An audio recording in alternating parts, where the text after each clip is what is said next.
আসসালামু আলাইকুম ওয়া রাহমাতুল্লাহি ওয়া বারাকাতুহু নাহমাদুহু ওয়া নুসাল্লি আলা রাসূলিহিল কারীম আম্মা বা'দ। প্যারা রাসূল সাল্লাল্লাহু আলাইহি ওয়াসাল্লাম ইরশাদ করেছেন, জুমার দিনে এমন একটি সময় আছে যে সময়ে কোনো বান্দা যদি আল্লাহর দরবারে দোয়া চায়, তার দোয়া আল্লাহ পাকের দরবারে কবুল হয়।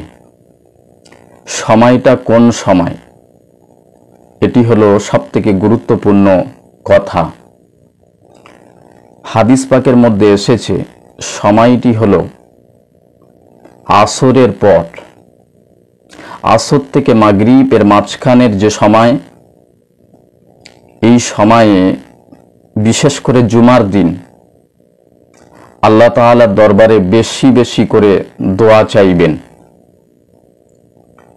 আল্লাহ রসুল সাল্লাল্লাহু আলাইহি ওয়াসাল্লাম বলেছেন, এই সময়ের দোয়া আল্লাহর কাছে অবশ্যই কবুল হয়।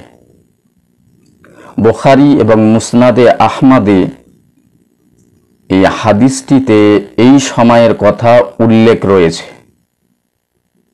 আল্লাহ পাক আমাদের সকলকে পবিত্র জুমার দিনে ওই সময়ে দোয়া করার তৌফিক ইনায়েত করুন। আমরা সকলে বলি আমিন। সুস্থ থাকবেন, ভালো থাকবেন।